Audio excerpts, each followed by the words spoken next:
Some of your colleagues, though, and other opposition parties have said that Parliament could have and should have been consulted as a matter of principle.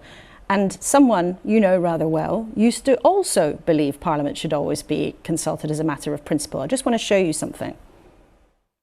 I would pass legislation that said military action could be taken if first the lawful case for it was made, secondly there was a viable objective, and thirdly you got the consent of the Commons.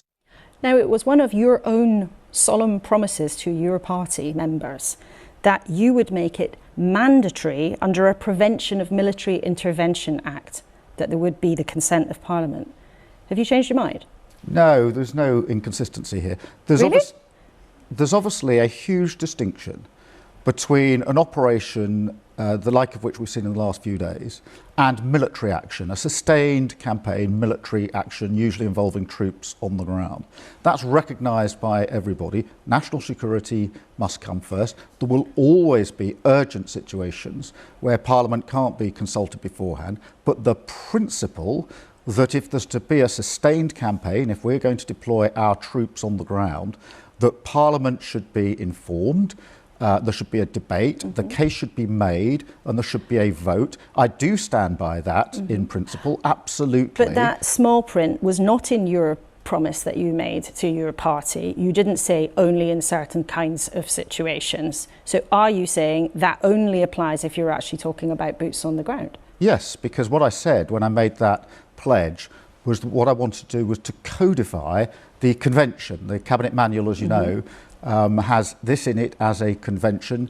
The Foreign Secretary now, when he was Prime Minister, really established the convention, which is if there's to be a sustained campaign, the deployment of troops on the ground. So the small print is about a sustained campaign. Would you do that if Laura, just hear me out, because what David Cameron, then as Prime Minister, did was, I think, right, which was to say if we're going to deploy our troops, there has to be a viable case, and that should be put before Parliament, and the information made available as far as it can and be. If you there has to be a proper legal basis because we're deploying our troops, and you've said that already. But I think our viewers would like to know, if you win the election, will you still introduce that law? Well, I want to codify that. It could be in a law, it could be by some other means. But yes, I'm absolutely clear that that's a principle that I want to see entrenched. You won't commit to passing it as a law, which you used to. I'm not ruling out law.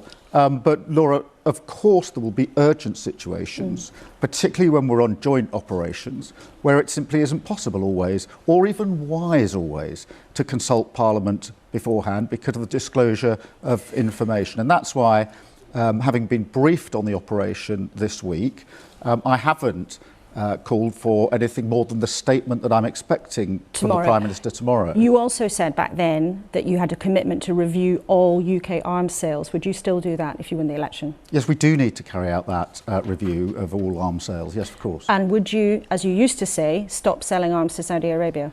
Well, we will do a review to look at the sales, look at the countries and the relationships that we have. Obviously, that follows a review. But you used to say, you said in February 2020, we should stop the sale of arms to Saudi Arabia. Is that still your position? We will review the situation and the review will give us the answers to those questions. So you may not anymore promise to stop the sale of arms to Saudi Arabia, which is what you used to say in 2020. We will review the situation. The review will make clear what the position is.